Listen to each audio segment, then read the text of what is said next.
Tarbiyah Sunnah Channel. Lillah, nyunnah, merenah. Pertemuan kita kali ini, kita akan membahas sebuah tema yang sangat penting. Sebuah tema yang wajib untuk dipelajari oleh setiap orang yang hendak menuntut ilmu agama, menuntut ilmu syar'i. Yaitu rintangan-rintangan dalam menuntut ilmu. Maka sebagaimana kita mengetahui, menuntut ilmu syar'i adalah ibadah. Nabi Muhammad SAW bersabda, talabul ilmi faridatun ala kulli muslim. Yang menuntut ilmu itu wajib bagi setiap muslim. Maka yang namanya wajib diwajibkan oleh syariat, diwajibkan oleh Allah Subhanahu wa taala, maka itu adalah sesuatu yang dicintai oleh Allah. Itulah mengapa para ulama menyebutkan setiap yang hukumnya wajib atau sunnah, maka itu adalah ibadah. Setiap yang hukumnya wajib atau sunnah, maka itu adalah ibadah. Yakni dicintai oleh Allah Subhanahu wa taala. Maka ketika menuntut ilmu adalah ibadah, dan ketika kita diwajibkan untuk menuntut ilmu syar'i, maka kita harus mengetahui ya apa saja yang kira-kira menghalangi kita untuk bisa menuntut ilmu syar'i dengan baik. Menuntut ilmu syar'i, misalkan di hadis yang lain Nabi Muhammad SAW bersabda, "May yuridillahu bi khairan yufaqihu fid din." Barang siapa yang Allah kehendaki kebaikan untuknya, maka Allah akan berikan dia pemahaman agama. Maka di sini kita menunjukkan, ya, hadis ini menunjukkan bahwa tersimpan kebaikan yang besar di dalam menuntut ilmu syar'i. Tersimpan kebaikan yang besar di dalam pemahaman yang lurus terhadap ilmu syar'i. Oleh karena itu, syaitan berusaha untuk menghalangi manusia dari menuntut ilmu syar'i.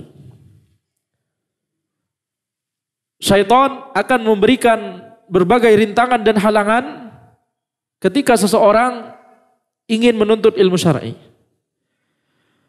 Maka itulah mengapa di antara hal yang diwasiatkan oleh para ulama, kita harus mengetahui bagaimana talbisnya syaitan, bagaimana talbisnya iblis, bagaimana strateginya mereka untuk membuat manusia tidak istiqomah atau tidak efektif dalam menuntut ilmu syar'i. Maka yang pertama, kita langsung masuk pada rintangan-rintangan dalam menuntut ilmu syar'i. Yang pertama adalah terkait masalah niat. Kalau kita, ya sebelumnya, kalau kita mau rangkum, kalau kita mau ringkas, maka seluruh rintangan-rintangan dalam menuntut ilmu syar'i terangkum menjadi dua kategori besar. Rintangan-rintangan yang bisa membuat seseorang tidak ikhlas, dan rintangan-rintangan yang bisa membuat seseorang tidak ittiba. Baik. Kenapa? Karena menuntut ilmu syar'i adalah ibadah, dan setiap ibadah harus ada dua hal ini, ikhlas dan ittiba. Di antara contoh rintangan yang terkait dengan ikhlas adalah rusaknya niat. Rusaknya niat. Maka rusaknya niat itu adalah sesuatu yang telah diperingatkan oleh syariat. Nabi Muhammad SAW bersabda dalam hadis yang masyhur, "Innamal a'malu binniyat wa innama likulli imri'in ma nawa." Sesungguhnya amalan bergantung pada niatnya, dan sesungguhnya setiap orang akan mendapatkan apa yang dia niatkan. Kalau niatnya baik, maka dia akan mendapatkan kebaikan. Kalau niatnya buruk, maka dia akan mendapatkan keburukan. Maka rusaknya niat ini adalah poin pertama yang harus diperhatikan oleh seorang muslim. Apa niat dia menuntut ilmu syar'i? Para ulama menjelaskan bahwa menuntut ilmu itu adalah seolah-olah kita ingin meletakkan, ingin mengambil sebuah permata, mutiara begitu ya, diletakkan ke dalam sebuah wadah. Wadah dari ilmu itu adalah hati kita. Maka tidak akan berfaedah banyak ketika kita berusaha mengambil, mencari sesuatu yang berharga, kemudian diletakkan di dalam wadah yang kotor. Ya, wi'aul ilm, wadahnya dari ilmu, wadah dari ilmu itu adalah hati kita. Apakah niat kita sudah lurus ketika menuntut ilmu atau tidak? Maka di antara rintangan-rintangan dalam menuntut ilmu adalah ketika seseorang memiliki niat yang tidak lurus. Misalkan, ini contoh niat yang tidak lurus. Misalkan adalah menuntut ilmu supaya dikenal sebagai orang yang berilmu. Ini contoh niat yang buruk. Contoh niat yang tidak lurus apa? Yang lain? Contoh lain dari niat yang tidak lurus, dia ingin mendapatkan harta dengan ilmunya tersebut. Dia ingin mendapatkan popularitas dengan ilmunya tersebut. Dia ingin memiliki pengaruh atau kekuasaan dengan ilmunya tersebut. Dia ingin orang-orang tertuju kepadanya dengan ilmunya tersebut. Ini contoh niat-niat yang tidak lurus. Ya, sehingga ketika kita mendapati diri kita memiliki niat-niat seperti ini harus dilawan. Ya. Dan melawan niat yang seperti ini, kalau kita mendapati diri kita senantiasa terbersit niat seperti ini, maka para ulama menjelaskan tidak boleh kita putus asa. Tidak boleh putus asa ketika kita mendapati diri kita misalkan, kok saya nuntut ilmu kok kayaknya pengen supaya terkenal ya. Pengen supaya mengungguli orang lain. Pengen supaya dibilang hafalannya banyak atau pemahamannya mendalam misalkan. Maka ini harus dilawan. Tidaklah seorang muslim pasti ada syaitan yang berusaha untuk mengganggunya dari sisi niatnya. Jadi kalau kita mendapati niat seperti ini, jangan putus asa. Jangan kemudian merasa, ana kalau menuntut ilmu, ana jadi tidak ikhlas, ana jadi riya. Ya sudahlah, ana nggak mau menuntut ilmu, ana nggak bisa jadi ustadz. Kenapa? Karena kalau jadi ustadz, ana mau belajar nih, cuma hafal 1 juz saja, sudah seperti Imam Masjidil Haram. Antum pernah jadi imam di Masjidil Haram? Imam Masbuk? Imam Masbuk ya. Baik. Maka jadi julukannya pulang-pulang dari umroh Imamul Haramain. Di Masjidil Haram Masbuk, di Masjid Nabawi Masbuk. Jadi Imamul Haramain. Makkah Madinah. Baik. Maka kalau kita mendapati diri kita ada niat-niat yang tidak lurus seperti ini, jangan kemudian kita putus asa. Ya, akan tapi itu harus dilawan. Sebagaimana perkataan Sufyan Ats-Tsauri rahimahullah. Beliau berkata, "Ma'alattu syai'an asadda 'alayya min niyati." Aku tidak berusaha, aku tidak berjuang yang lebih keras daripada ketika aku berusaha untuk meluruskan niatku. Yani seorang ulama Sufyan Ats-Tsauri, selevel Sufyan Ats-Tsauri rahimahullah, ini di zaman-zaman Imam Ahmad, Imam Syafi'i, ulama besar yang memiliki ijtihad, beliau seorang mujtahid. Maka ulama seperti beliau saja itu harus selalu berjuang untuk meluruskan niat. Jadi kalau misalkan kita mendapati niat kita itu, kok kayaknya saya niatnya mesti pengen yang buruk-buruk begitu ya, pengen terkenal, pengen memiliki, mendapatkan harta atau macam-macam, maka itu harus dilawan.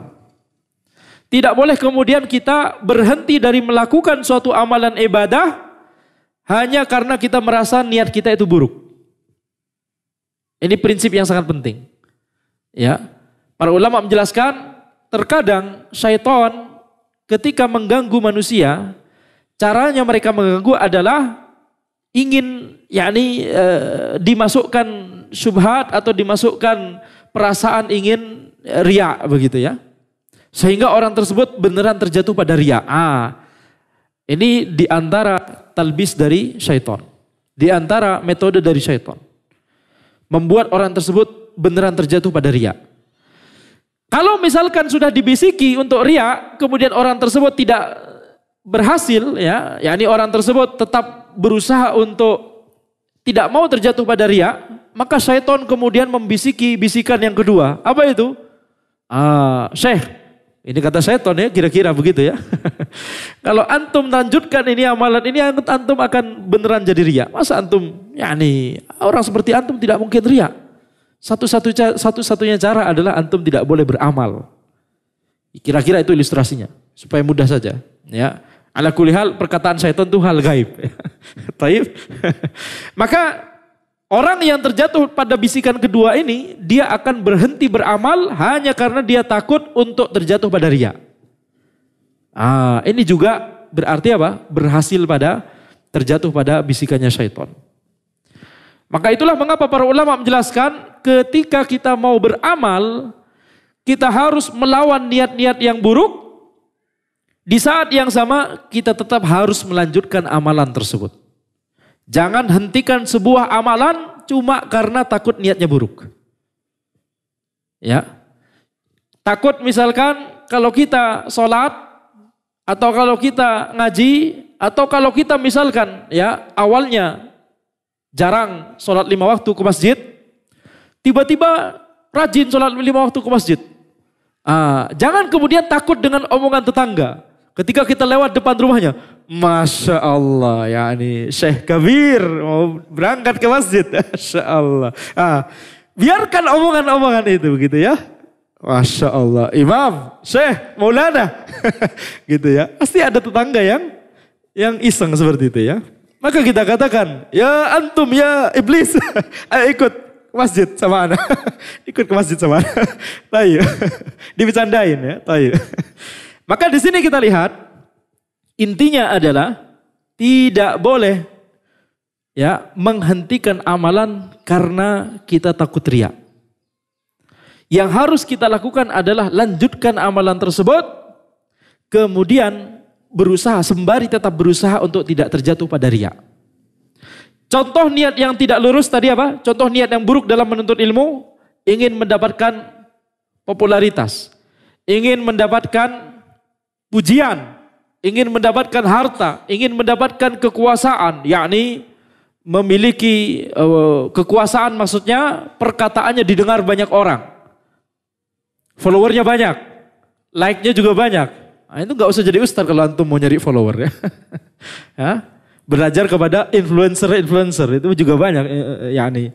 Maka niat-niat yang buruk seperti ini harus dilawan. Ketika kita terpikirkan niat seperti ini, yang harus kita lakukan apa? Bagaimana caranya supaya kita memiliki niat yang benar? Caranya adalah jangan fokus pada diri kita, tapi fokus pada apa yang mau kita tuju. Ketika kita misalkan menuntut ilmu, ketika kita mau mengajarkan ilmu kepada orang-orang, ketika kita misalkan dikenal awalnya tidak pernah bicara tentang Islam, kemudian kita mulai mengisi timeline sosial media kita dengan faidah-faidah, dengan poster-poster kajian, kemudian ada orang yang nyinyir, Masya Allah, yakni tobat kapan ente? Gitu ya. Biasanya pasti ada teman kita sendiri ya selama ini, teman main gitu ya. Biasanya iseng begitu, maka jangan kemudian yakni kita mundur. Atau setelah kemudian kita sering mengajak orang-orang ya untuk kebaikan, kita sering sharing poster faidah atau ilmu, sharing ilmu atau sharing rangkuman kajian misalkan, kemudian banyak likes, banyak ya orang-orang yang menyukai postingan kita, kemudian banyak follower dan seterusnya, maka jangan fokus pada diri kita, yakni Masya Allah ini postingan kita ini bermanfaat bagi banyak orang sehingga wah itu karena anak rajin, anak bagus sekali dalam merangkum, anak bagus sekali dalam bikin poster, anak bagus sekali dalam dan seterusnya. Jangan fokus pada diri kita, akan tapi fokus pada tujuan yang ingin kita tuju. Apa yang ingin kita tuju? Kita ingin supaya orang lain mendapatkan faidah. Kita ingin supaya orang lain mengambil faidah juga dari ilmu tersebut. Mengambil manfaat juga dari ilmu tersebut. Kita ingin orang lain itu kembali kepada jalan Allah. Sama-sama kita menuju jalan Allah. Sama-sama kita ingin masuk surga bersama-sama. Ini tujuannya. Jadi ketika kita mulai terbersit niat-niat yang buruk seperti tadi, maka apa yang harus kita pikirkan? Fokus pada tujuan. Jangan fokus pada diri kita sendiri. Oh, Masya Allah, itu karena ana. Begitu ya. Betul tidak? Pernah terpikir seperti ini? Ketika melakukan amalan kebaikan, ya, maka ini tidak boleh kita membiasakan diri memiliki pemikiran, ini niatan itu karena semuanya karena diri kita. Kalau tidak ada kita, maka kita akan digantikan oleh orang lain yang lebih baik, yang menggantikan posisi kita tersebut. Justru kita yang butuh untuk dakwah. Justru kita yang butuh untuk menyebarkan kebaikan, menebarkan kebaikan.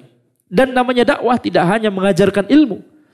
Dakwah itu juga membantu para pengajar untuk menyebarkan ilmunya. Dan para ulama menjelaskan bisa jadi pahala dari orang yang menjadi panitia, pahala dari orang yang berada di balik layar itu bisa jadi pahalanya jauh lebih banyak daripada yang berada di depan layar. Ya. Maka di sini kita lihat ini contoh niat-niat yang buruk. Contoh niat yang benar apa? Contoh niat yang benar dalam menuntut ilmu syar'i adalah ingin ridho Allah, ingin pahala Allah, ingin surga Allah Subhanahu wa taala, ingin kebaikan tersebut tersebar, ingin mengajarkan kebaikan kepada orang lain. Ini juga termasuk niatan yang baik. Seseorang ketika belajar ilmu, dia ingin menjadi ulama, ingin menjadi ulama, ingin menjadi ustadz. Ini saja, ini adalah kebaikan. Kenapa? Karena dia ingin menyebarkan kebaikan. Beda dengan dia ingin menjadi ustadz karena ingin terkenal. Ini beda. Taib. Niatan ingin menjadi ulama, ingin menjadi ustadz, itu adalah niatan yang baik itu sendiri. Niatan ini sendiri adalah niatan yang baik. Kenapa? Karena ulama adalah orang yang berilmu. Dia ingin menjadi ulama, maksudnya dia ingin menjadi orang yang berilmu. Betul tidak? Inam. Dia ingin menjadi ustadz, maksudnya dia ingin menyebarkan kebaikan, dia ingin mengajarkan ilmu. Ini adalah niatan yang baik. Niatan yang salah itu adalah dia ingin jadi ustadz, yakni maksudnya terkenal. Itu kalau itu baru niatan yang buruk. Jangan kemudian kita juga yakni sebagian orang berkata, ustadz yang penting kita terkenal dulu, karena setelah terkenal kita bisa menyebarkan kebaikan. Tujuannya adalah terkenal. Tujuannya adalah masyhur. Maka ini nasihat kepada panitia juga. Panitia kajian atau para pegiat dakwah. Kalau kita memiliki akun sosmed misalkan. Akun kajian, akun lembaga dakwah. Maka jangan kemudian kita terpana atau terfokus pada jumlah follower. Sebagian panitia kajian memiliki pemahaman, memiliki pemikiran. Kalau jumlah follower kita banyak, betul tidak? Maka dakwah kita tersebar luas. Betul tidak? Yang membuat dakwah tersebar luas itu bukan jumlah follower antum yang banyak, akan tapi Allah Subhanahu wa taala. Jelas? Yang membuat ilmu kita tersebar luas itu bukan jumlah follower yang banyak. Jumlah follower silahkan mau ratusan ribu, mau MM-an. Akan tapi kalau Allah tidak memberikan keberkahan pada dakwah kita, maka dakwah kita akan dilupakan dengan cepat. Silakan jumlah follower cuma sedikit, akan tapi ketika Allah memberikan keberkahan pada ilmu kita, maka ilmu kita tersebut akan bermanfaat pada diri kita. Baik kita membuat ilmunya tersebar dengan cara Allah membuat kita dikenal atau Allah tidak membuat kita dikenal. Selama ilmu kita tersebut tetap memberikan manfaat, maka itulah manfaat yang kita cari. Terkenal ataupun tidak terkenal. Itulah mengapa sering Anda sebutkan, siapakah yang ada yang tidak tahu Imam Syafi'i di sini?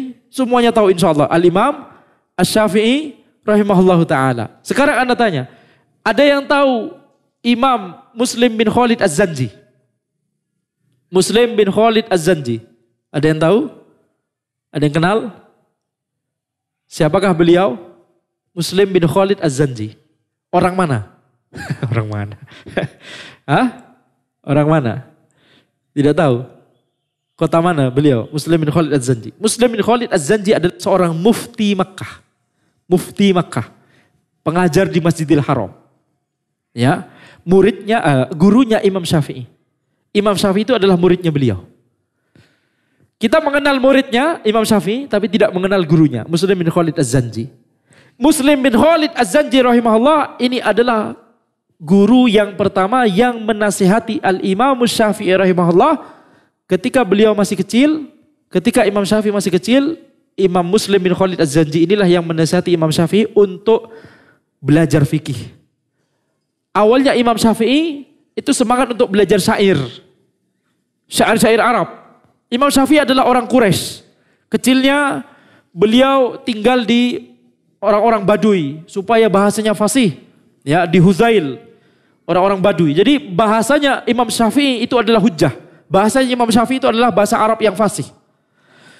Jadi awalnya Imam Syafi'i ketika masih kecil semangat sekali untuk belajar tentang syair. Maka yang menasihati pertama kali untuk Imam Syafi'i ini belajar fikih siapa? Muslim bin Khalid Az-Zanji. Kira-kira kalau kita mengetahui, Masya Allah, ilmunya Imam Syafi'i tersebar hingga sekarang banyak diambil manfaatnya oleh kaum muslimin. Beliau termasuk imam yang disepakati oleh seluruh kaum muslimin bahwa beliau adalah imam, adalah seorang ulama besar, ulamanya kaum muslimin. Kira-kira Imam Muslim bin Khalid Az-Zanji dapat pahala juga atau tidak? Dengan ilmu muridnya yang tersebar luas. Naam. Man sanna sunnatan hasanatan falahu ajruha wa ajru man amila biha ila yaumil qiyamah. Barang siapa yang mencontohkan jalan yang baik, menunjukkan kepada jalan yang baik, maka dia akan mendapatkan pahalanya dan pahala dari orang-orang yang mengikutinya hingga hari kiamat. Ajib. Ya, sebaliknya barang siapa yang man sanna sunnatan sayyi'atan fa alaihi wizruha wa wizru man amila biha ila yaumil qiyamah. Barang siapa yang menunjukkan kepada jalan keburukan, maka dia akan mendapatkan dosanya dan dosa orang-orang yang mengikutinya hingga hari kiamat. Itulah mengapa ya Qabil, siapa Qabil? Qabil Wahabil. Siapa? Kenal? Kenal Qabil Wahabil? Kenalan di mana? Anaknya Nabi Adam alaihissalam. Siapa yang membunuh dan siapa yang dibunuh? Qabil yang membunuh. Disebutkan di dalil bahwa Qabil itu mendapatkan dosa dari seluruh manusia yang membunuh hingga hari kiamat. Kenapa? Qabil termasuk orang yang mencontohkan adanya pembunuhan terhadap manusia. Membunuh pertama kali. Sehingga orang-orang setelahnya mencontohnya. Maka ini adalah yakni yang namanya kita ingin mendapatkan keberkahan ilmu itu tidak harus terkenal. Ya. Supaya ilmu kita berkah itu tidak harus terkenal. Supaya dakwah kita itu menyebar luas tidak harus terkenal. Itulah mengapa Al-Imam Malik rahimahullah beliau berkata maka nalillahi abqa. Apa yang diniatkan untuk Allah Subhanahu wa taala itu lebih kekal. Yakni lebih kekal manfaatnya. Beliau tidak berkata maka nalillahi ashar. Apa yang diniatkan untuk Allah maka itu lebih terkenal, tidak. Akan tapi beliau berkata maka nalillahi abqa. Apa yang diniatkan untuk Allah maka itu lebih kekal. Beliau mengatakan perkataan tersebut ketika beliau menulis kitab hadis-hadis yang berisi tentang permasalahan hukum-hukum fikih. Beliau memberi judul kitab beliau Muwatta. Al-Muwatta. Kemudian ada orang yang berkata kepada Imam Malik rahimahullah bahwa sudah banyak ulama lain yang menuliskan kitabnya memberikan judul Al-Muwatta. Mengapa antum juga menamakan kitab beliau memberikan judul Al-Muwatta? Maka Imam Malik kemudian mengatakan perkataan yang barusan, maka nalillahi abqa. Apa yang diniatkan untuk Allah, maka itu lebih kekal. Taib. Maka ini terkait dengan rintangan yang pertama yaitu masalah niat. Rintangan yang pertama yaitu niat yang buruk, memiliki niat yang buruk ketika menuntut ilmu syar'i. Rintangan yang kedua masih terkait dengan ikhlas, masih terkait dengan niat. Rintangan yang kedua adalah ketika seseorang berniat menuntut ilmu itu cuma untuk anaknya, bukan untuk dirinya. Gak apa-apalah, yang penting anak saya hafal Quran. Kalau bapaknya sudah gak bisa. Yang penting anak saya yang hafal Quran. Antum pernah terpikir seperti ini? Yang penting anak saya yang nanti jadi ustadz. Kalau ana nggak bisa, udah bukan potongannya jadi ustadz. Pernah terpikir seperti ini? Jadi di antara rintangan yang kedua. Yakni meniatkan cuma anaknya. Akan tapi dirinya tidak dia niatkan juga untuk ingin menuntut ilmu dengan tingkatan sampai tingkatan yang tinggi. Maka ini di antara rintangan, ya, tidak boleh seorang muslim itu memiliki pemahaman seperti ini. Seorang muslim adalah seorang yang memiliki himmah yang besar, motivasi yang besar untuk menuntut ilmu syar'i. Sehingga dikatakan misalkan, ya, itulah mengapa Nabi Muhammad SAW bersabda, Innallaha katabal ihsan ala kulli syai'. Sungguhnya Allah menetapkan al-ihsan pada segala sesuatu, terhadap segala sesuatu. Al-ihsan maknanya berbuat kebaikan dan juga bermakna berbuat yang terbaik. Sehingga ketika kita menuntut ilmu syar'i, jangan kemudian kita berpikir, ya udahlah, yang penting anak saya yang nanti yang jadi ustadz, yang jadi hafiz Quran. Bapaknya gimana? Anaknya yang didaftarkan ke program tahfiz Quran, bapaknya gimana? Anaknya yang didaftarkan ke ma'had, ke pondok, bapaknya gimana? Ini terkait niat, yakni niatnya untuk menuntut ilmu syar'i hanya untuk anaknya, tapi tidak untuk dirinya sendiri. Baik. Kemudian ini terkait ikhlas, insya Allah ini sudah banyak dibahas di majelis-majelis yang lain. Ana sekarang ingin fokus pada, ya, majelis ini ingin ana fokuskan pada aspek yang kedua. Yaitu apa? Rintangan-rintangan yang terkait dengan ittiba. Ittiba yang dimaksud adalah mengikuti metode yang telah dicontohkan oleh para ulama terdahulu dalam menuntut ilmu syar'i. Mengikuti metode yang telah dicontohkan terlebih dahulu oleh para ulama terdahulu ketika mereka menuntut ilmu syar'i. Maka kita lihat di zaman ini banyak sekali orang-orang yang memiliki, yakni, salah paham atau memiliki, ya, salah metode ketika menuntut ilmu terkait aspek ittiba ini. Ana akan bacakan perkataan dari Ibnu Badran rahimahullah dalam kitab beliau Al-Madkhal. Beliau berkata, "I'lam anna katsiran minan nas yaqduna as-sinina at-tiwal fi ta'allumil ilm." Ketahuilah bahwa banyak dari manusia yang menghabiskan waktu yang panjang untuk menuntut ilmu, bal fi ilmin wahid. Bahkan dia hanya menuntut ilmu pada satu ilmu saja, akan tapi dia butuh waktu yang lama untuk menuntut ilmu. Wala yahsuluna minhu ala ta'il. Akan tapi dia tidak mendapatkan sama sekali ilmu, walaupun dia telah menghabiskan umur yang banyak untuk menuntut ilmu tersebut. Warubbama qadau a'marahum walam yartaku an darajatil mubtadi'in wa innama yakunu dzalika li ahadi amrain. Bisa jadi dia menghabiskan waktu seluruh hidupnya, akan tapi dia tidak pernah naik tingkat melebihi derajat pemula dalam penuntut ilmu, dan itu karena salah satu dari dua hal.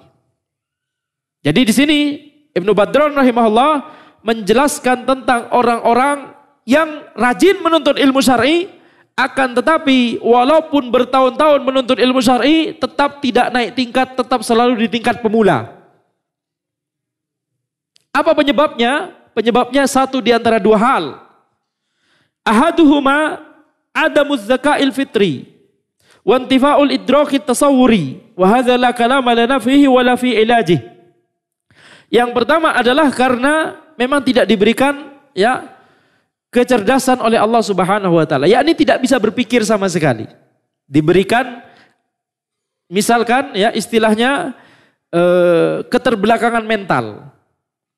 Ini kata Ibnu Badron, ini memang tidak bisa diobati dan ya kita tidak akan bicarakan.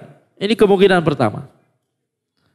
Kemungkinan kedua, ini adalah berlaku untuk kita semua. Ya, alhamdulillah. Wathani al-jahlu bituruqi ta'lim. Kemungkinan yang kedua adalah jahil terhadap metode untuk menuntut ilmu syar'i. Wa hadza qad waqa'a fi ghalibil muallimin, dan ini banyak terjadi dalam mayoritas para pengajar. Mayoritas para pengajar, bukan para yang mau belajar. Perhatikan. Fatarahum ya'ti ilaihi bit-talib al-mubtadi' liyata'allama an-nahwa mathalan fayushghilunahu bil kalami 'ala al-basmalah thumma 'ala al-hamdalah ayyaman bal shuhuran liyuwahhimuhu si'ata madarikihim wa ghazarata ilmihim. Yakni para pengajar ketika ada orang yang mau belajar ilmu syar'i maka disibukkan hanya dengan perkataan muqaddimah saja. Belajar fikih tapi kemudian terlalu lama belajar di awal membahas tentang bismillah, apa maknanya, membahas tentang alhamdulillah, apa maknanya. Ketika mensyarah kitab di muqaddimah kitab bismillahirrahmanirrahim alhamdulillahirabbil alamin, menjelaskan tentang basmalah terlalu panjang, menjelaskan tentang hamdalah terlalu panjang. Jadi enggak selesai-selesai kitabnya. Bahas matan yang pendek, kitab yang ringkas tapi sampai setahun 2 tahun. Matan yang ringkas seperti ini yang bisa diselesaikan cuma dalam 20 pertemuan. Tapi menghabiskan setahun 2 tahun. Maka ini diantara ya kesalahan dalam menuntut ilmu ini disebabkan oleh pengajarnya yang salah. Akan tetapi, ya, ana mau lebih fokus pada kesalahan yang dilakukan oleh penuntut ilmu. Karena kalau kesalahan yang dilakukan oleh pengajar, ini majelisnya adalah majelis ini adalah majelis untuk para pengajar, betul tidak? Kalau kajian ini adalah untuk para pengajar ilmu syar'i, maka kalamnya Ibnu Badron selanjutnya itu akan bagus gitu ya. Akan tapi sekarang kejahilan dalam metode menuntut ilmu yang tidak disadari oleh para penuntut ilmu adalah pertama, selalu atau ya terus-menerus ikut kajian tematik. Sekarang ini kajian tematik ya saya. Antum ya Ustaz, antum bilang terus-menerus ikut kajian tematik. Akan tapi kajian antum sekarang adalah kajian tematik. Naam. Kajian tematik untuk menyadarkan antum supaya tidak terlalu sering ikut kajian tematik ya. Penting. Terus menerus mengikuti kajian tematik, tidak mau mengikuti kajian kitab yang terstruktur. Jelas? Ini kendala yang pertama. Dan yang namanya kajian tematik itu harus rutin, minimal 1 pekan sekali. Kenapa? Karena kalau lebih dari itu maka lupa. Jadi selalu mengikuti kajian tematik saja, ini adalah alarm yang harus kita perhatikan. Jangan jadwal ngaji kita itu cuma kajian tematik semuanya. Tetapi harus kita mengikuti kajian kitab. Harus kita mengkaji sebuah kitab dari cover ke cover. Walaupun itu membosankan. Ya. Sebagian dari orang, sebagian besar mungkin kita katakan, sebagian besar kalangan orang-orang ngaji itu baru semangat kalau temanya itu tema yang misalkan temanya apa? Menguak kesesatan dari misalkan begitu ya. Atau temanya tentang masalah percintaan atau masalah parenting. Bukan berarti tema ini buruk. Bukan berarti tema ini buruk. Akan tetapi kalau tema yang kita hadiri cuma itu saja, ini adalah alarm yang harus kita perhatikan. Jelas? Tema itu penting semua. Tetapi kalau kemudian mayoritas kajian kita mau ikut kajian kalau cuma temanya itu, maka ini adalah alarm yang harus kita perhatikan. Antum tidak akan naik tingkat ke tingkat di atas, antum akan selalu di tingkat pemula kalau antum cara belajar ilmu syar'inya masih seperti ini. Jadi yang pertama adalah selalu mengikuti kajian tematik. Kalau tidak selalu, akan tapi ada kajian kitab juga, ada kajian tematik juga yang kita ikuti, maka ini bagus. Masing-masing memiliki perannya masing-masing. Kajian kitab untuk memupuk ilmu kita supaya kokoh, kajian tematik untuk menyemangati kita. Untuk kajian tematik itu salah satu tujuannya adalah untuk menyampaikan sebuah tema secara langsung, sehingga orang langsung paham tema itu, yang kalau itu mau dibahas di kajian kitab mungkin masih lama. Karena tema itu ada di tengah-tengah kitab misalkan, tengah-tengah kitab yang tebal. Butuh 40 pertemuan dulu baru nyampe ke tema itu. Misalkan. Di kajian tematik, pengajarnya akan merangkum dari berbagai macam sumber untuk kemudian membahas kajian tematik tersebut. Ini penting kajian tematik. Tetapi kalau semuanya kajian tematik saja, maka ilmu kita tidak akan utuh. Tidak akan ilmu kita itu kokoh. Ilmu kita kokoh kalau kita belajar sebuah kitab dari cover ke cover, sehingga ilmu kita yang kita dapatkan itu kita mendapatkan gambaran yang utuh. Jadi ini satu.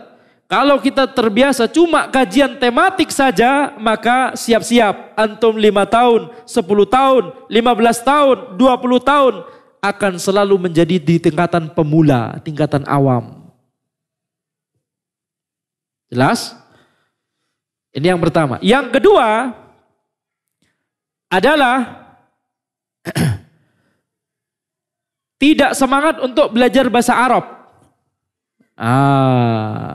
Tidak semangat untuk belajar bahasa Arab. Atau secara umum tidak semangat untuk, kalau sudah materinya susah dikit, itu langsung mentalnya menciut.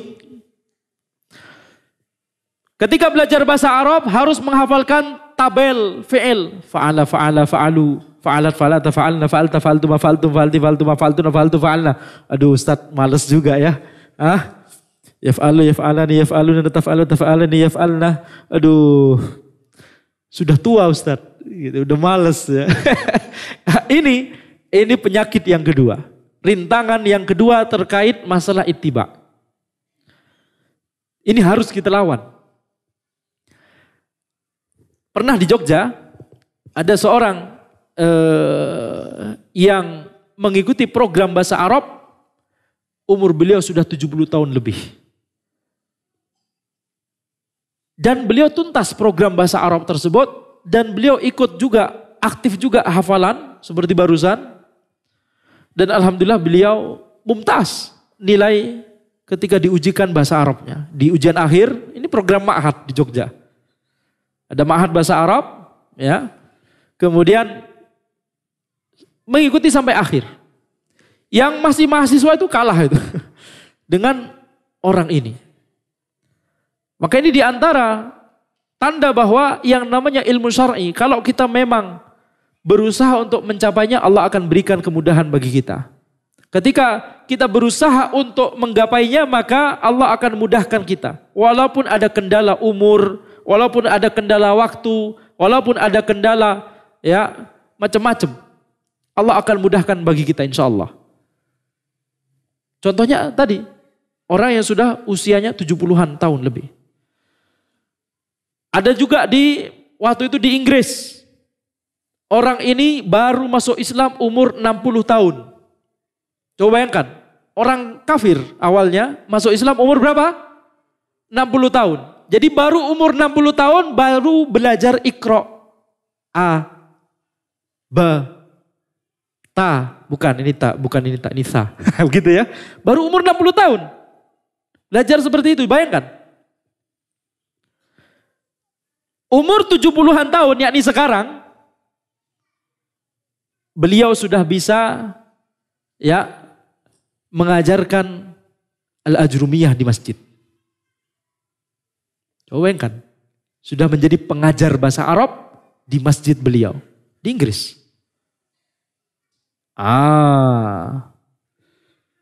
Langsung mikir semua ya. Tidak ada, kalau ada kendala dan kita minta kepada Allah, insya Allah kendala itu akan dimudahkan oleh Allah, akan dihilangkan oleh Allah Subhanahu wa taala. Ya, sekarang menjadi pengajar nahwu dan sorof. Mengajar al-ajrumiyah. Al-ajrumiyah ini kalau di Indonesia jarang orang yang mengajarkan. Biasanya kalau di Indonesia ngajarnya apa? Muyassar. Jarang yang mengajarkan al-ajrumiyah. Beliau ngajar al-ajrumiyah di Inggris. Coba bayangkan. Orang bule. Coba bayangkan antum, Ustadz bule. Pirang. Masya Allah. Bahkan orang-orang berkata, kalau rambutnya dipanjangin itu udah kayak ya, Nabi Isa. Ya, berdasarkan lukisan-lukisan ala kulihal, kita tidak usah ke sana. Itu cuma lukisan yang diada-adakan ya. Baik. Tapi intinya ini adalah Ustadz bule. Ya, ini beliau baru masuk Islam umur 60-an. Tetapi umur 70-an sudah bisa mengajarkan al-ajrumiyah, mengajarkan sorof, nahwu dan sorof dan seterusnya. Maka yang kedua di sini, tidak semangat belajar bahasa Arab itu membuat kita tidak bisa menelaah kitab secara langsung. Itu membuat kita akan selalu menjadi ya tingkatan pemula terus-menerus dalam menuntut ilmu. Oleh karena itu ya, yang kedua adalah kita harus semangat belajar bahasa Arab.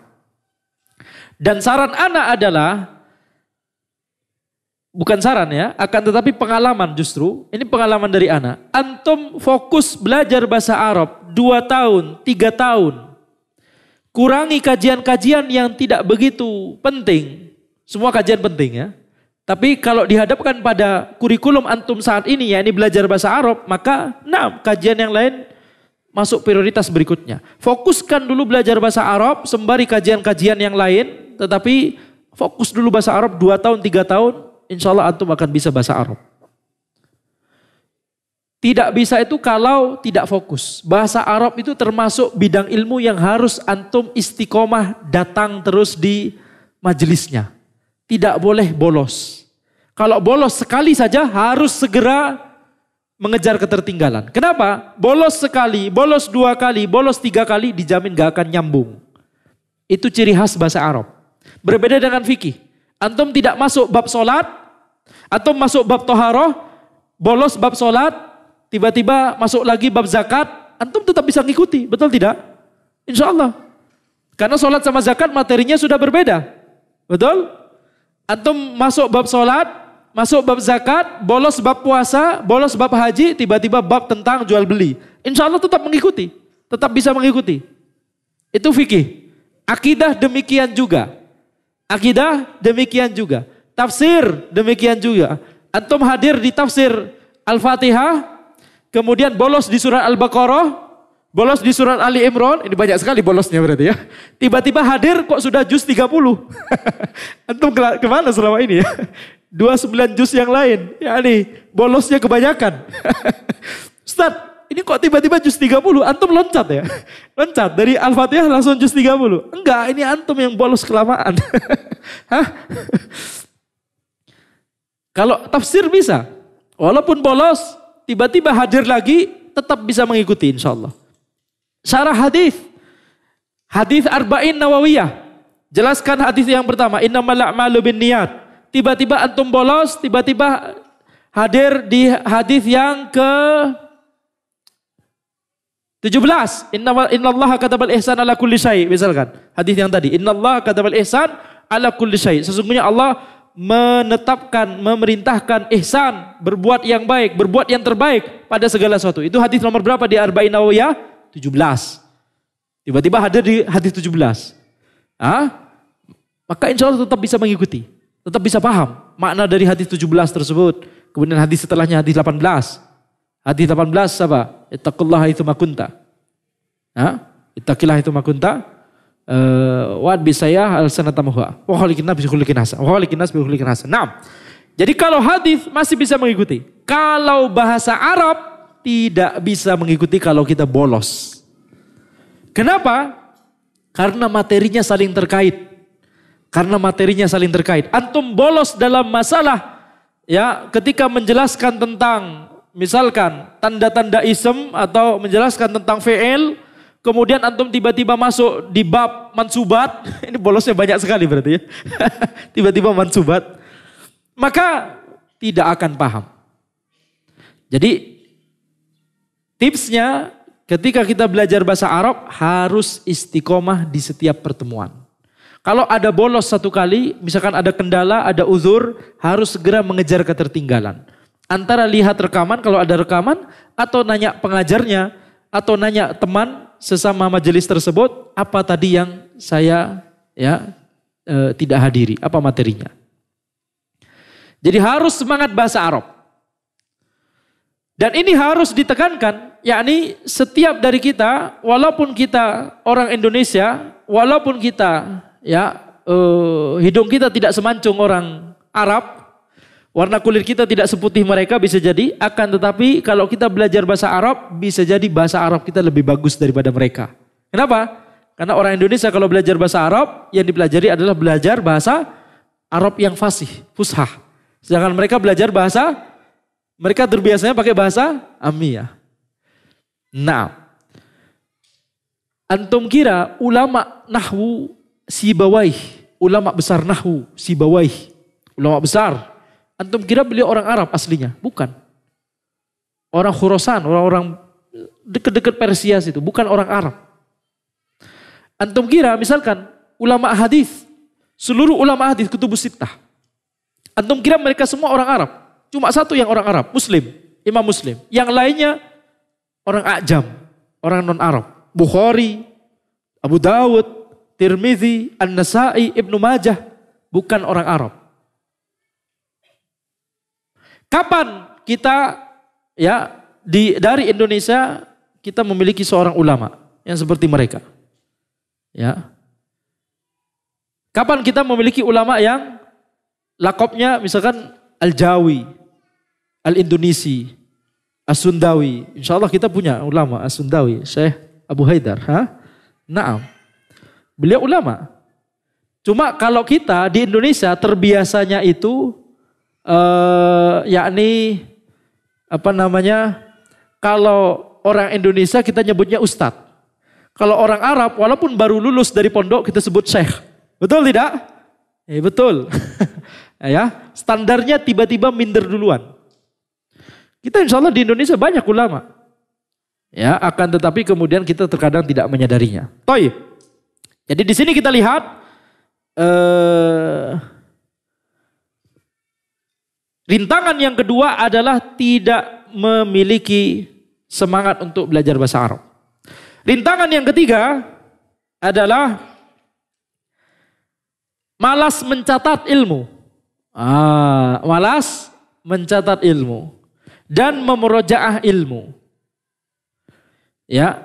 Ini yang membuat seseorang akan terus-menerus akan selalu berada dalam tingkatan pemula, tidak akan naik tingkat walaupun dia belajar ilmu syar'i, walaupun dia duduk di majelis ilmu 5 tahun, 10 tahun, 20 tahun, 50 tahun tidak akan naik tingkat.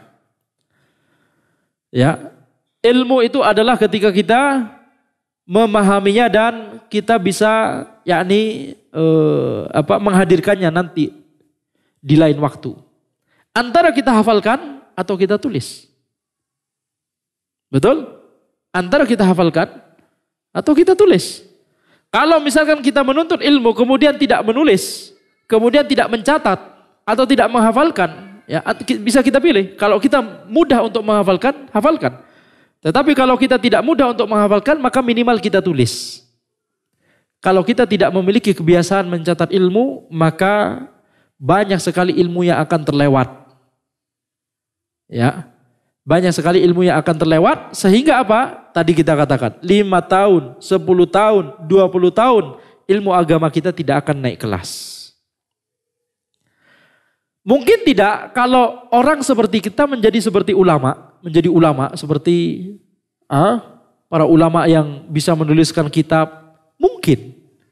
Itu dulu yang harus dibenarkan. Mindset mindernya harus dihilangkan terlebih dahulu. Mungkin tidak ada seorang ulama yang berasalnya dari Indonesia, mungkin. Ulama di Indonesia sejak dulu banyak. Orang-orang yang lakopnya, misalkan Syekh Nawawi Al-Bantani, Syekh Ahmad Khotib Al-Minangkabawi, dan seterusnya. Banyak sekali ulama Indonesia dari zaman dahulu. Akan tetapi kalau kita tidak menuntut ilmu syar'i dengan cara yang benar, maka negeri ini tidak akan menghasilkan ulama lagi kalau kita menuntut ilmunya salah-salah. Apa tadi?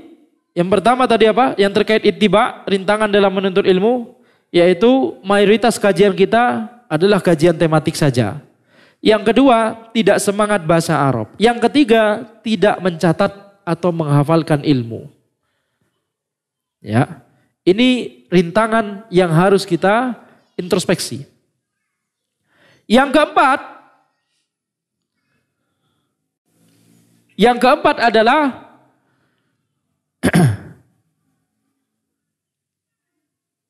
tidak mulazamah. Yakni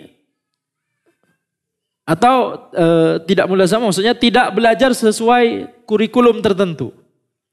Tidak punya kurikulum dalam belajar. Dan caranya supaya punya kurikulum dalam belajar adalah dengan memiliki guru yang memberikan kurikulum tersebut kepada kita. Nah, kurikulum ini ya, jangan antum berpikir kurikulum itu berarti ustadz, berarti harus, makanya yang jadi ustadz itu cuma yang bisa bisa mengikuti di jamiah, di Universitas Islam, di pondok misalkan. Karena mereka kan terkurikulum. Belum tentu. Ya, belum tentu. Kenapa? Kurikulum di sini yang kita maksud kurikulum di sini berbeda dengan kurikulum yang ada di jamiah. Kurikulum yang kita maksud di sini adalah ketika antum belajarnya itu diawali dari kitab yang ringkas, kemudian menuju ke kitab yang berikutnya, kemudian menuju ke kitab yang berikutnya lagi. Dan ini biasanya akan efektif kalau diajarkan oleh orang yang sama, guru yang sama. Itulah mengapa para ulama di zaman dahulu sistem belajar mereka adalah mulazamah. Mulazamah itu apa? Musahabah. Terus menerus belajar ke guru tersebut. Sampai dinyatakan, antum sudah cukup belajar sama anak, silakan antum cari guru lain. Itu para ulama di zaman dahulu, kenapa mereka jadi? Karena belajarnya seperti ini. Padahal di zaman dahulu tidak ada universitas Islam. Padahal di zaman dahulu tidak ada ma'had. Di zaman dahulu yang ada adalah belajar ke syekh. Di mana? Di masjid. Tapi mereka mengikuti terus kajian syekh tersebut dan mereka minta supaya kajiannya terkurikulum. Sehingga mereka akan belajar dari awal, dari tingkatan awal, dari tingkatan kitab yang tipis ke kitab yang lebih tebal lagi, kitab yang lebih tebal lagi dan seterusnya. Ya. Itu cara yang paling efektif untuk belajar ilmu syar'i biiznillah ta'ala. Harus mulazamah kepada seorang guru. Atau beberapa guru. Kalau dimudahkan pada beberapa guru, alhamdulillah.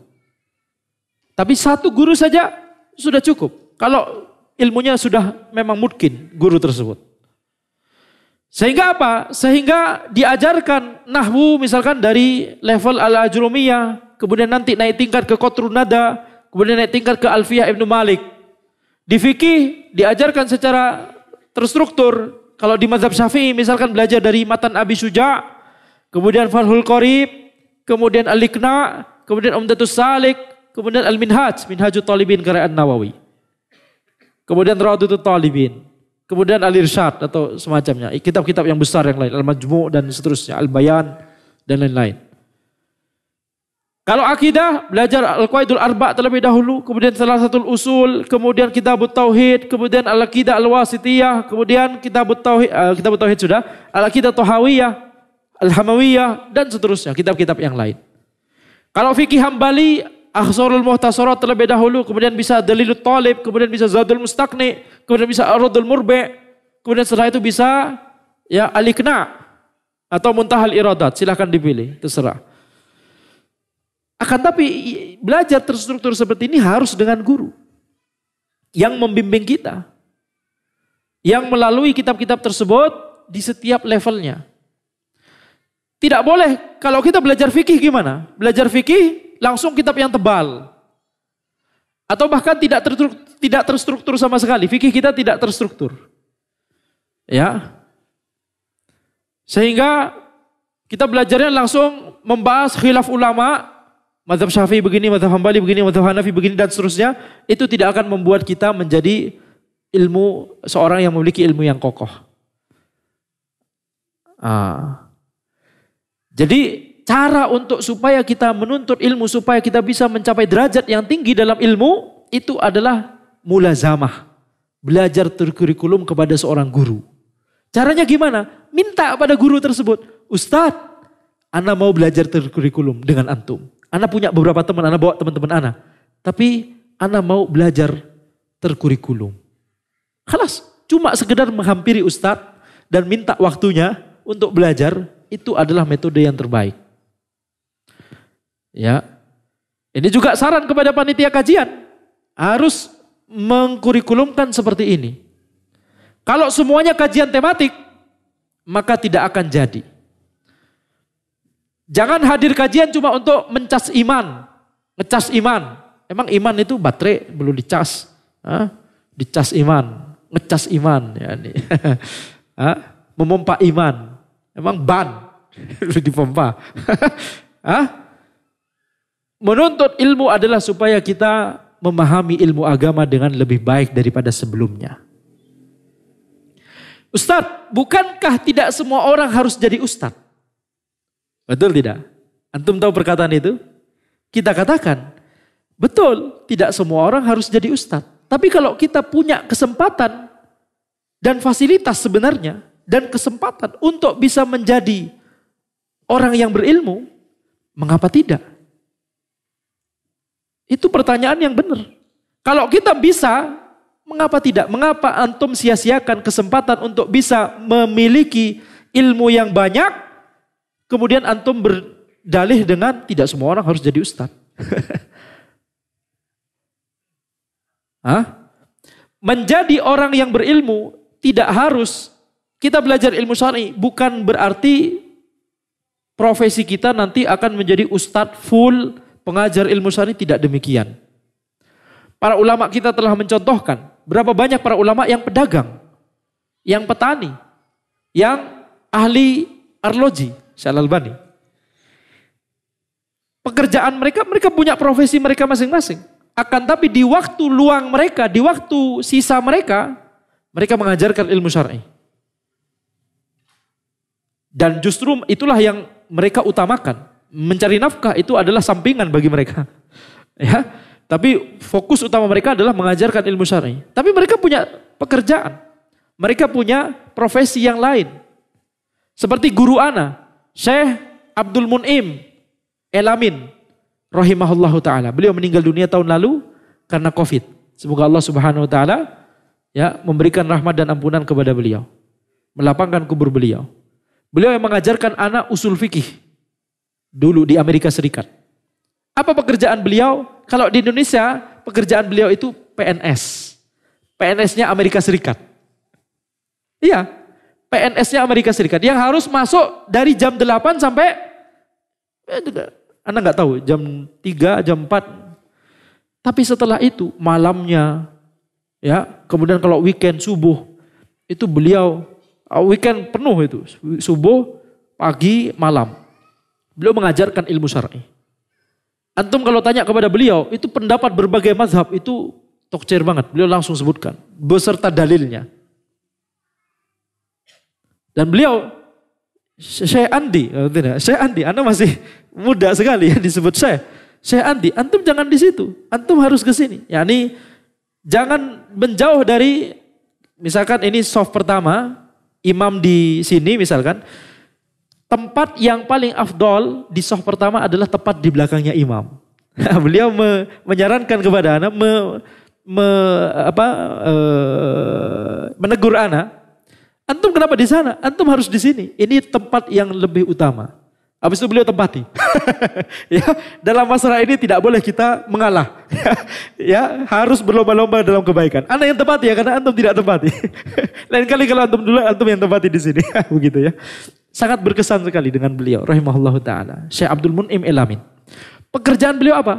PNS. Di kantor pemerintah. PNS di kantor pemerintah, tapi Amerika Serikat. Di Amerika Serikat. Ya. Syekh Kabir, yani Masya Allah. ilmunya alhamdulillah sangat luas, akan tapi itu tidak menghalangi, yakni beliau punya profesi lain. Maka ini caranya supaya kita bisa menuntut ilmu sehingga tingkatan kita bisa naik. Yaitu apa? Harus secara terkurikulum. Dan supaya bisa terkurikulum harus ada gurunya. Kenapa? Yang bisa menetapkan kurikulum itu adalah seorang guru. Murid tidak tahu kurikulum yang terbaik bagi dirinya. Betul tidak? Betul. Seorang murid tidak bisa mengetahui kurikulum mana yang paling bagus untuk dirinya, sesuai kondisinya, sesuai kondisi masyarakat dan seterusnya. Yang menetapkan kurikulum tersebut adalah gurunya. Ya.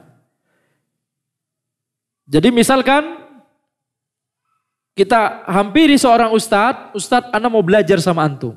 Belajar secara terkurikulum. Kurikulumnya gimana? Antum yang menentukan. Itulah mengapa ana sering menegur kalau panitia kajian, minta ana kajian, kemudian temanya ditentukan oleh panitia kajian. Kalau antum sudah punya tema, antum silakan isi sendiri. Ngapain? Yang mengajar ilmu siapa? Mengapa antum yang tahu temanya? Ya nih. Kalau request bisa. Ustadz di sini jamaahnya punya syubhat terkait ini. Nah, kami harap antum membahas ini. Itu tidak masalah, itu bagus. Tapi kalau yang menentukan temanya itu adalah murid, terbalik ya. Yang tahu kurikulum siapa? Yang tahu yang harus dibahas, ilmu yang harus dibahas lebih dulu, yang lebih urgent yang mana? Itu guru yang lebih tahu. Taib. Kemudian yang ke berapa? Ini masih terkait sebenarnya. Tapi bisa dibuat poin selanjutnya. Yaitu apa? Tidak memiliki guru yang bisa berinteraksi secara langsung. Dia kenal gurunya, gurunya juga kenal dia. Tujuannya apa? Tujuannya supaya gurunya tersebut mengetahui apa yang kira-kira kita belum paham. Kalau kita cuma dengerin kajian, seperti di majelis ini, gitu ya. Ini Anda dari tadi jangan sering ikut kajian tematik saja. Ini kajian tematik. Ini kita mengkritisi majelis ini sendiri ya. Anda katakan, kalau sekali-kali tidak masalah. Tujuan kajian tematik salah satunya adalah ini, untuk menyadarkan antum langsung fokus pada tema ini, gitu ya. Itu tujuan kajian tematik. Kajian tematik itu penting. Kajian kitab juga penting. Ya, jangan salah pahami ana. Nah, jadi ketika kita mengenal guru kita mengenal kita, yakni mengenal dengan tanya jawab. Bisa bertanya jawab dengan bebas. Bisa bertanya jawab dan gurunya mengenal siapa yang bertanya, guru yang mengenal kita, maka guru tersebut akan memperhatikan kita. Kalau kita punya syubhat, akan diluruskan oleh gurunya. Kalau kita punya kesalahan berpikir tentang sebuah ilmu, tentang sebuah materi, akan dibenarkan oleh gurunya.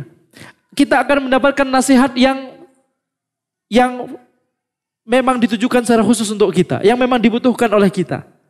Misalkan, dinasihati, antum kalau nyata harus lebih rapi ya, kalau seperti ini, itu kan nasihat yang khusus kepada kita, yang memang kita butuhkan berarti.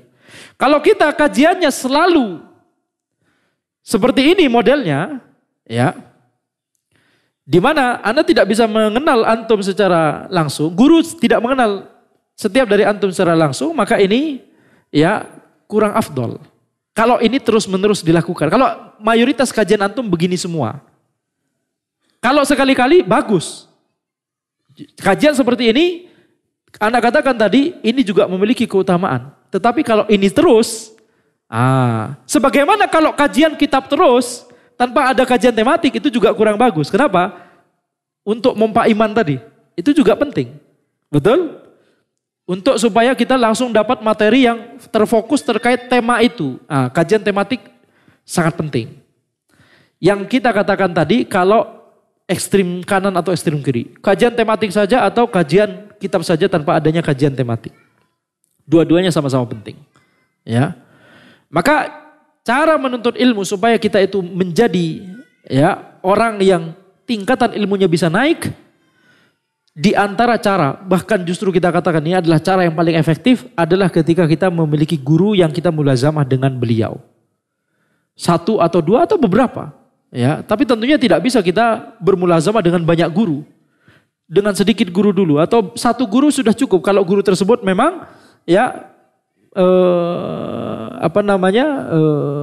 yakni memiliki waktu luang untuk memiliki waktu yang khusus untuk mengajarkan kita. Ya, maka ini caranya kalau kita mau naik tingkat ke tingkat ilmu yang lebih tinggi. Kalau kita tidak ingin menjadi orang awam terus-menerus, tapi kita ingin suatu saat nanti bisa baca kitab gundul sendiri, apakah itu mungkin bisa kita lakukan? Mungkin. Contohnya banyak tadi. Orang yang bapak sepuh yang umurnya sudah 70 tahun lebih di Jogja, atau bapak sepuh yang anak temui di Inggris, itu contohnya. Di antara banyak contoh yang lain. Ya. Jadi caranya adalah tadi kita simpulkan yang paling utama, paling efektif adalah kita harus punya guru yang kita bisa mulazamah. Yang kita bisa musahabah, bermulazamah. Taib. Sekarang pertanyaannya, kalau akhwat bagaimana? Akhwat yang paling baik adalah cari guru akhwat juga. Itu yang paling utama. Dan di sepanjang 14 abad Islam, itu Masya Allah banyak ulama yang perempuan. Fatimah As-Samarqandiyah dan lain-lain. Kalau di zaman ini ulama perempuan di zaman ini yang rajin menulis itu adalah anak-anak lupa ya namanya siapa ya? Anak terlupakan sekarang namanya. Nah, ada. Yani ulama perempuan ada. Jadi sangat mungkin seorang akhwat untuk menjadi seorang ulama juga. Cara yang paling utama tentunya mencari guru perempuan juga.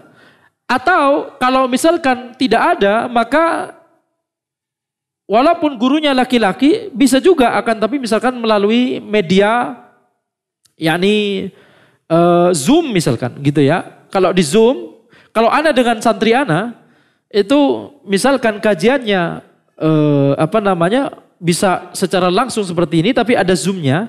Di Zoom tersebut akhwat bisa masuk ke Zoom tersebut, tentunya tidak ada video yang ditampilkan dan lain-lain.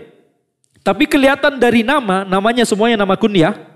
Dari pertanyaan-pertanyaan yang diajukan oleh peserta akhwat, seorang guru bisa mengetahui ini kira-kira orang dengan kunyah ini kan pasti lama-lama hafal kan. Ini kayaknya punya syubhat atau masih butuh materi terkait ini begitu. Jadi gurunya bisa memahami kondisi muridnya. Bahkan walaupun melalui cuma pertanyaan-pertanyaan saja. Gitu ya.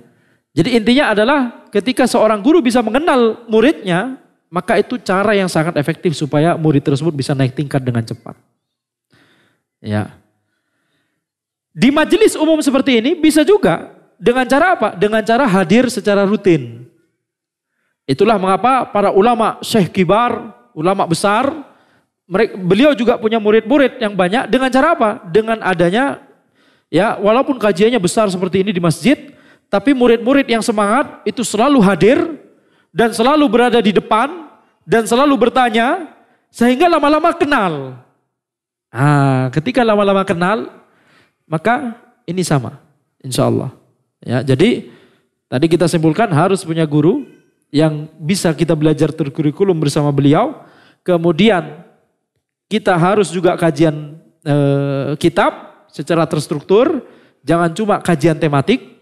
Kemudian yang ketiga harus semangat belajar bahasa Arab. Ini 3 kunci supaya kita ya bisa menjadi orang yang ilmunya terupgrade. Tidak hanya di kalangan awam saja, akan tapi lama-kelamaan insya Allah kita akan menjadi orang yang berilmu. Apapun profesi kita.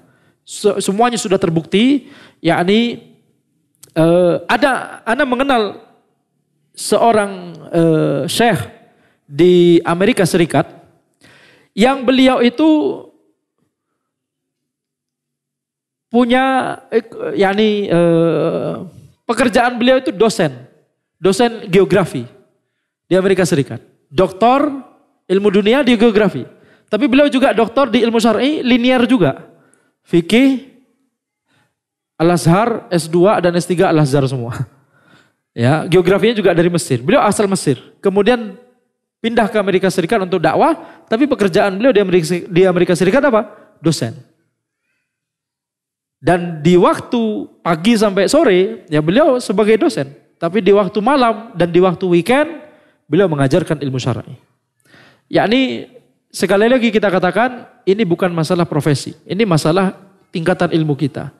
Ya, apapun profesi kita, insya Allah kita akan juga bisa menjadi seorang yang berilmu kalau kita semangat untuk meraihnya. Dan cara meraihnya adalah harus mengetahui metodologinya. Metodologi itulah yang baru saja kita bahas. Ya, jadi jangan cuma mayoritas kajian tematik saja yang kita hadiri, akan tapi harus juga ada kajian kitab dan belajar bahasa Arab, dan sebisa mungkin kita dikenal oleh guru kita. Supaya apa? Supaya ada interaksi secara langsung dengan guru. Itu membantu kita supaya kita mendapatkan nasihat yang khusus dari guru tersebut terkait kondisi kita. Ya. Jadi kalau gurunya kenal, kemudian gurunya tahu kita sudah belajar kitab apa saja. Misalkan kita ditanya oleh guru kita, antum sudah belajar kitab apa saja di fikih misalkan. Anda sudah belajar yakni Abu Syuja'. Kemudian Fathul Qorib. Kemudian gurunya mikir, oh ya berarti antum sekarang sudah levelnya untuk belajar misalkan Umdatus Salik. Kemudian guru tersebut buka majelis Umdatus Salik. Jadi ini adalah bentuk interaksi antara guru dan murid yang itu insya Allah akan bermanfaat bagi murid tersebut. Demikian pula bagi guru tersebut untuk murojaah ilmunya dan untuk berdakwah, untuk mendapatkan pahala dakwah. Nah, ini mungkin yang sedikit yang ingin Anda sampaikan di majelis ini, ya, tujuannya adalah untuk menyadarkan kita semua bahwa tidak boleh terlena. Menuntut ilmu, Masya Allah, ada ketenangan di dalamnya. Hadir di majelis ilmu itu menjadi tenang, betul tidak? Tetapi yang kita cari dari ilmu bukan cuma ketenangan, bukan cuma keberkahan, bukan cuma yakni memompa iman dan ngecas iman tadi, akan tapi kita juga butuh supaya ilmu kita terupgrade. Baik ya Mas Syekh, silakan jika ada pertanyaan. Di sini sudah ada pertanyaan. Bismillah Ustadz, saat ini 2 putra saya sedang menuntut ilmu di pondok. Alhamdulillah hari ini ikut hadir. Mohon Ustadz berkenan memberi motivasi bagi putra kami agar lebih semangat dan ikhlas lillahi ta'ala. Dan mohon tipsnya apabila timbul rasa ingin pulang, konflik dengan teman asrama, yakni bullying, dan bagaimana juga kami selaku orang tua dalam menghadapi dinamika tersebut. Terima kasih Ustaz, jazakallah khairan. Nah, tidak semua orang dimudahkan oleh Allah untuk bisa belajar di pondok. Belajar di pondok ini masuk semua dalam kategori yang kita sebutkan barusan. Punya guru, kita dikenal oleh guru kita, gimana gak dikenal, orang tinggal bareng ya di pondok. Kemudian belajar bahasa Arab, kajian kitab secara terstruktur, Masya Allah, semuanya ada di pondok. Maka ini adalah nikmat yang besar yang tidak dimiliki oleh semua orang. Anda katakan tadi, walaupun orang tidak di pondok, insya Allah tetap bisa belajar secara terstruktur. Apalagi orang yang di pondok. Ini kesempatan yang lebih besar lagi, begitu ya. Jangan putus semangat karena adanya kendala-kendala yang di pondok. Sesuatu yang besar, sesuatu yang berharga, memang kendalanya besar. Akan tapi kita harus ingat bahwa di balik semua kendala ini, insya Allah nanti akan ada ya masa depan yang manis untuk kita. Yaitu apa? Kita akan memahami ilmu agama dan kita akan mendapatkan pahala yang banyak insya Allah dalam dakwah. Kita akan bisa mendakwahkan kebaikan. Di tengah-tengah di zaman di mana orang-orang sangat butuh terhadap ilmu. Maka kita dimudahkan oleh Allah untuk menuntut ilmu, insya Allah kita akan bisa menebarkan kebaikan. Jadi ini sekarang ya modalnya, kita berada di pondok itu adalah sebuah kesempatan yang besar, jangan disia-siakan. Adapun kalau ada masalah, ingin pulang, kangen orang tua, kangen rumah, maka ini adalah wajar, sesuatu yang wajar. Al-Imam Syafi'i rahimahullah menjelaskan, cara supaya menuntut ilmu adalah harus merantau. Ya, menuntut ilmu itu baru bisa didapat dengan cara merantau. Yakni tidak hanya membatasi pada ilmu yang ada di kotanya, akan tapi menuju kepada guru-guru yang lain yang ada di kota-kota lain. Konteksnya sekarang ke pondok, pondoknya berada di luar kota, misalkan, atau bahkan di luar pulau, bisa jadi. Ya, maka cara menuntut ilmu adalah memang harus merantau, kata Al-Imam Syafi'i rahimahullahu taala. Oleh karena itu, kalau seorang penuntut ilmu kangen pulang, maka ini adalah sesuatu yang wajar. Ya, sesuatu yang wajar. Para ulama di zaman dahulu, mereka pindah rumah cuma karena mereka ingin menuntut ilmu. Misalkan Imam Ahmad, beliau tawafal balad, beliau safar ke negeri manapun untuk apa? Untuk mencari hadis. Betul tidak? Ulama di zaman dahulu merekalah yang menuju kepada gurunya. Orang di zaman ini tidak, kebalikannya. Cari rumah dulu, cari pekerjaan atau rumah dulu di mana, habis itu cari mana nih kajian terdekat dekat sini. Betul tidak? Itulah bedanya antara orang dulu dengan orang di zaman ini. Ya. Orang di zaman dahulu ya, merekalah yang menuju kepada guru. Gurunya di mana? Walaupun di luar negeri, awalnya di Madinah, gurunya di Syam, safar ke Syam. Kalau di zaman ini tidak. Cari kerja dulu, cari rumah dulu, kita bertempat di sini, Masya Allah, kemudian ada kajian terdekat nggak di sekitar sini? Itu ya, terbalik ya. Maka kendala kangen pulang itu wajar, itu ya, yakni dilalui insya Allah. Caranya adalah misalkan sibukkan diri kita dengan ilmu, sibukkan diri kita dengan muamalah dengan guru dan teman, insya Allah itu akan terobati rasa kangen tersebut. Bagaimana konflik dengan teman asrama, yakni bullying. Kita tentunya kalau ada bullying seperti itu bisa kita laporkan kepada guru kita, dan kita jangan terpengaruh dengan hinaan atau celaan atau ya gangguan dari teman-teman kita tersebut. Kita fokus pada menuntut ilmu. Kenapa? Karena banyak sekali kisah di mana orang-orang yang awalnya dibully, akan tapi merekalah yang kemudian akhirnya sukses, ya, melebihi orang-orang yang awalnya membuli tadi. Ya, jadi semoga ini ya santri yang dibully ini, maka semoga nanti antumlah yang akan dimudahkan oleh Allah untuk lebih dimudahkan oleh Allah untuk memahami ilmu syar'i. Ya, dibully ini kan berarti dizolimi ya. Maka antum gunakan itu untuk berdoa kepada Allah. Ini berdoa supaya semoga kita dimudahkan untuk menuntut ilmu syar'i. Semoga kita dimudahkan untuk mencapai ya yakni tujuan yang memang kita inginkan, yakni menjadi orang yang berilmu, orang soleh. Dan tentunya ya surga Allah Subhanahu wa taala. Setelah mempelajari bahasa Arab, urutan ilmu yang wajib dipelajari para pemula penuntut ilmu apa saja? Bahasa Arab dan akidah itu dipelajari secara berbarengan. Setelah itu ya belajari ilmu-ilmu ya akidah, fikih, kemudian usul. Ya, itu 3 ilmu utama yang harus kita pelajari pertama kali. Tapi tentunya kita katakan masalah urutan ilmu dan seterusnya ini kita serahkan pada guru kita. Makanya harus punya guru. Ya. Kebiasaan orang di zaman ini adalah mempelajari ilmu secara terstruktur tapi melalui rekaman YouTube.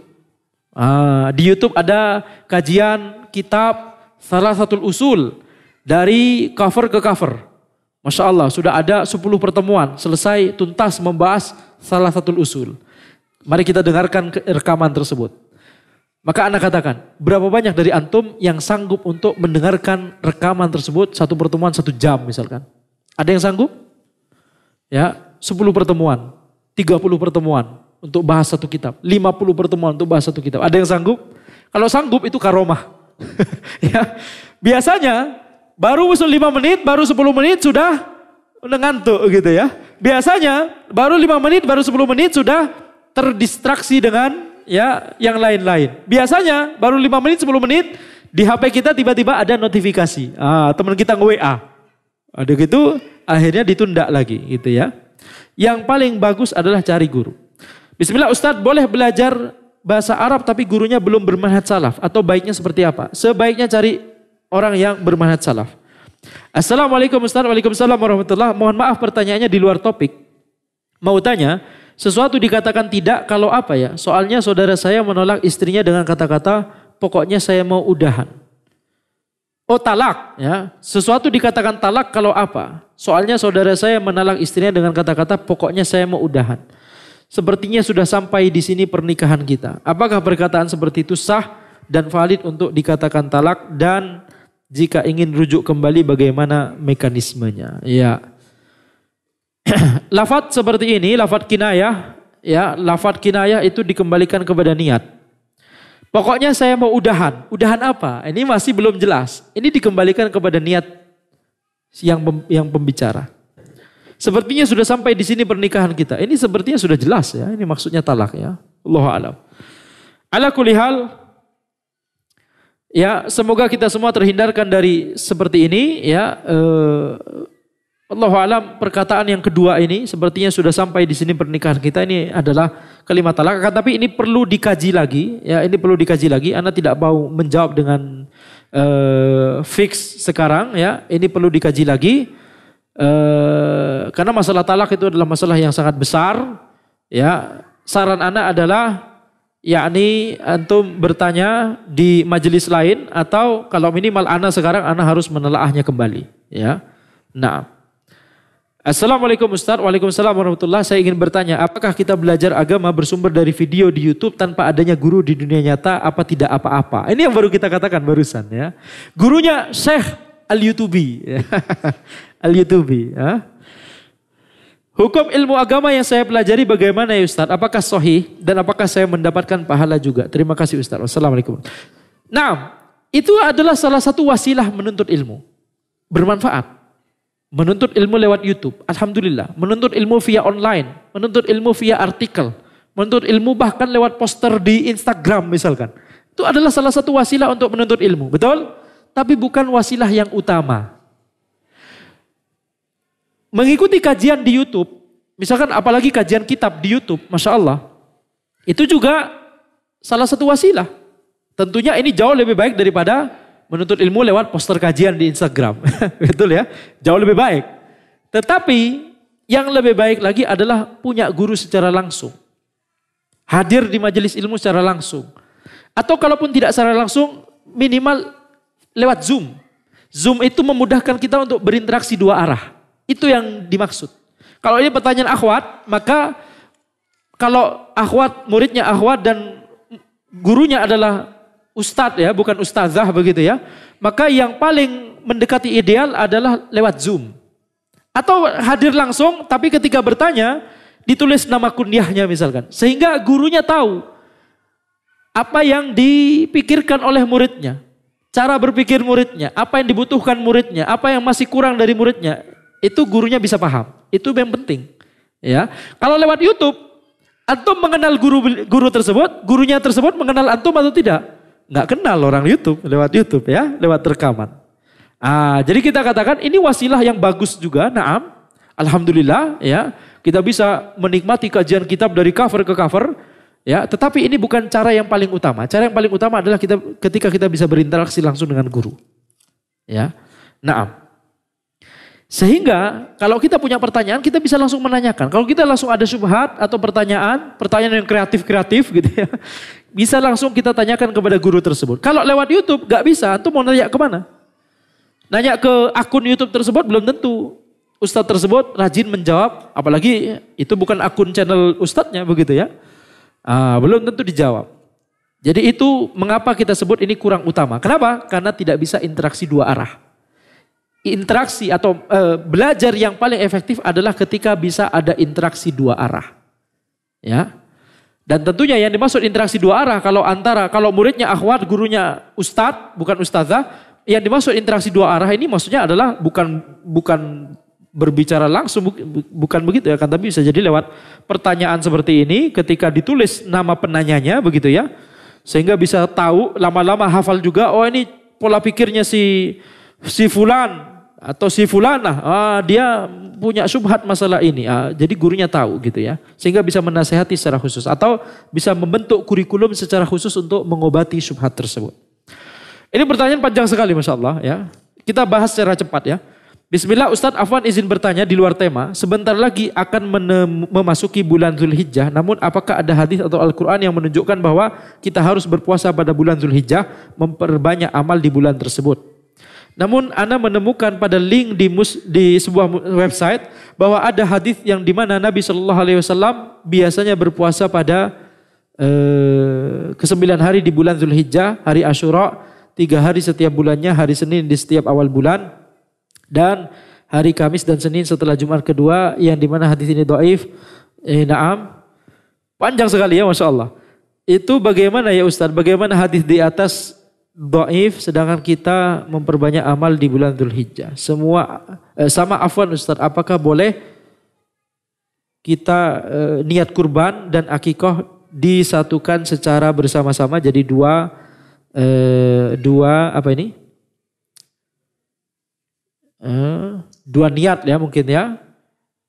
Dua domba untuk akikah dan kurban. Syukran Ustaz. Taib. Pertama, disunahkan untuk berpuasa di 9 hari Zulhijjah ya sampai hari Arafah tanggal 9. Tanggal 10-nya jangan puasa ya. Itu latha. Taib. Antum serius semua ya Mas saya. Yani, sedang berpikir semua ya. Yani ana habis ini mau belajar bagaimana habis ini. Baik. Adapun hadis tersebut ana harus tahu teks hadisnya ya, dan ini tidak disebutkan teks hadisnya, ana tidak bisa mengomentari kalau tidak tahu teks hadisnya ya. Setelah tahu teks hadisnya pun bisa jadi tidak bisa mengomentari, harus ditelaah terlebih dahulu. Adapun apakah boleh menggabungkan niat kurban dan akikoh, para ulama beda pendapat. Mazhab Syafi'i tidak boleh, mazhab Hambali ada beberapa pendapat di mazhab Hambali, di antara ada pendapat yang membolehkan. Ya, di antara ada ulama juga yang mengatakan bahwa dilihat pada kondisi orangnya. Kalau orangnya itu mampu untuk memisahkan ibadah ini, kurban dan akikoh, maka silahkan dipisahkan. Karena itu yang lebih aman. Pendapat mazhab Syafi'i lebih aman. Kenapa? Akikoh dan kurban menurut mazhab Syafi'i niatnya berbeda. Akikoh untuk anak, kurban untuk ibadah kurban berbeda. Tetapi mazhab Hambali, salah satu pendapat di mazhab Hambali, karena mazhab Hambali tidak hanya satu pendapat dalam masalah ini. Di mazhab Hambali intinya ini sama-sama ibadah mengalirkan darah, yakni menyembelih. Jadi sama-sama menyembelih. Ala kulli hal ada ulama yang berpendapat, ada ulama yang memfatwakan dikembalikan kepada kondisi orangnya. Kalau dia mampu untuk memisahkan, maka pisahkan. Karena ini pendapat yang lebih aman, pendapat mazhab Syafi'i.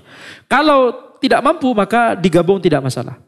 Maaf Ustaz, apakah menghafal Al-Quran dan hadis itu wajib atau hanya spesialisasi saja? Tidak wajib fardu ain, akan tetapi itu adalah keutamaan yang sangat besar. Pahala yang akan kita dapatkan sangat banyak kalau kita bisa menghafalkan Al-Quran kemudian Al-Hadis. Pertanyaannya sekarang, mengapa kita bisa punya kesempatan untuk bisa menghafalkan, mengapa kita kemudian tidak mengambilnya? Mengapa kita sia-siakan? Kalau kita bicara wajib tidak wajib, maka kita katakan tidak wajib ya, kecuali ya bacaan Al-Quran yang dibutuhkan untuk supaya sholat kita sah, yakni surah Al-Fatihah. Tapi selain itu, dan tentunya kita tidak kita katakan fardu ain. Tidak kita katakan orang yang tidak hafal surah Al-Baqarah berdosa. Tidak demikian kan? Berapa banyak orang berdosa nanti jadinya. Tetapi mentalnya sekarang kita punya kesempatan untuk itu. Kalau kita berusaha ya, mengapa kita sia-siakan sekarang? Assalamualaikum Ustaz. Waalaikumsalam warahmatullahi wabarakatuh. Bagaimana jika belajar kitab dengan sesama penuntut ilmu yang dikenal ia telah bermulazamah dengan seorang guru? Ini bagus, akan tapi yang lebih afdol adalah belajar langsung dengan guru. Ini mengingatkan Anda pada satu hal, yaitu apa? Ketika kita mencari guru untuk mulazamah, maka ya tidak harus guru tersebut adalah seorang ustadz kibar. Ini penyakit sebagian orang. Kalau yang mengisi adalah ustadz kabir, ustadz kibar, maka semangat. Kalau yang mengisi bukan ustadz kibar, maka tidak semangat. Padahal ustadz kibar tersebut tinggalnya bukan di kota tersebut. Ketika mengisi cuma kajian tematik. Sedangkan ustadz yang tidak kibar, ustadz sohir, ustadz siwar. Beliau ngisinya kajian kitab secara runtut, secara sistematik. Anda katakan justru antum akan jauh banyak mendapatkan ilmu. Bisa jadi ketika antum menghadiri kajian ustadz siwar tadi, ustadz kecil tadi. Dibandingkan menghadiri kajian ustadz kibar yang cuma tematik saja. Itu boleh sekali-kali, tidak masalah. Tapi kalau antum maunya cuma belajar kepada ustadz kibar, tapi merendahkan ustadz siwar, padahal ustadz siwar mengajarkan ilmu secara runtut, mengajarkan ilmu secara terstruktur, secara sistematik, antum telah melewatkan kebaikan yang banyak. Yang benar adalah hadiri semuanya dengan semangat. Ya. Tapi kalau bentrok, ya sudah, antum terapkan mana yang lebih prioritas. Ya, bisa jadi ustadz kibar tentunya, yang paling afdal tentunya gimana? Ustadz kibar mengajari antum secara terkurikulum, betul tidak? Antum bermulazamah kepada ustadz kibar. Itu yang paling yang lebih afdol tentunya. Akan tetapi berapa banyak kesempatan itu? Betul tidak? Ustadz kibarnya di kota lain misalkan. Betul? Tentu yang paling afdol adalah kita berguru kepada orang yang paling berilmu di negeri ini atau bahkan di dunia ini. Betul tidak? Tetapi kalau itu tidak bisa dilakukan, maka walaupun ustadz ini ustadz tidak dikenal, tetapi mengajarkannya secara runtut, sistematik, dan akidah beliau lurus, manhaj beliau lurus, antum justru belajar kepada beliau itu adalah jalur bagi antum untuk naik tingkat di ilmu antum. Ya. Ini pertanyaan terakhir. Assalamualaikum Ustaz. Waalaikumsalam warahmatullahi. Semoga Ustaz selalu sehat walafiat. Izin bertanya, apakah salah jika kita memposting ilmu kajian dengan tujuan supaya orang mengikuti langkah kita? Apakah tidak termasuk riya? Ya, ini tidak salah. Ini bagus. Yang termasuk riya adalah kalau kita ingin mendapatkan pujian, ya, atau ingin orang itu mengikuti kita dalam artian mengikuti yang buruk gitu ya. Maksudnya kita hanya ingin supaya kita ingin menjadi pemimpin atau seorang yang diikuti gitu ya. Tapi kalau tujuannya adalah untuk kebaikan, fokusnya adalah ke arah kebaikan, kita menuju kebaikan, kita ingin orang-orang sama-sama menuju ke kebaikan, maka ini adalah niat yang benar. Bagaimana langkah-langkah atau tips supaya kita istiqomah menuntut ilmu dan bisa menularkan kepada keluarga atau istri? Iya, langkah-langkah atau tips adalah kita yakni memiliki teman-teman yang sama-sama rajin menuntut ilmu syar'i. Ketika kita futur, maka teman kita bisa mengingatkan kita. Ketika kita futur tidak semangat, ketika melihat teman kita tersebut kita menjadi lebih semangat lagi, menjadi ya bangkit lagi semangat kita. Itu caranya supaya kita bisa istiqomah. Ya. Jadi cari lingkungan yang baik, lingkungan pertemanan yang baik sesama ikhwan ngaji, dan ketika kita istiqomah menuntut ilmu syar'i, maka itu insya Allah akan ya menular dengan sendirinya kepada istri kita. Yakni ketika di rumah yang kita bicarakan itu adalah masalah ilmu. Ya, bicara sama istri di rumah itu, masya Allah tadi Ustadz Fulan di majelis itu bicara bahas masalah ini. Padahal waktu itu ana lihat di kitab ini kayaknya begini ya. Gimana kalau kita diskusi gitu ya? Nah, antum pernah berbicara seperti itu dengan istri? Yani harus dibiasakan berbicara murojaah ilmu dengan istri ya. Nah, demikian yang bisa. Kalau belum punya istri gimana? Ya, semangat punya istri ya. Nah, sementara dengan teman kos kalau belum punya istri. Baik. Wallahu a'lam. Subhanakallahumma bihamdika asyhadu an la ilaha illa anta astaghfiruka wa atubu ilaik. Wassalamualaikum warahmatullahi wabarakatuh.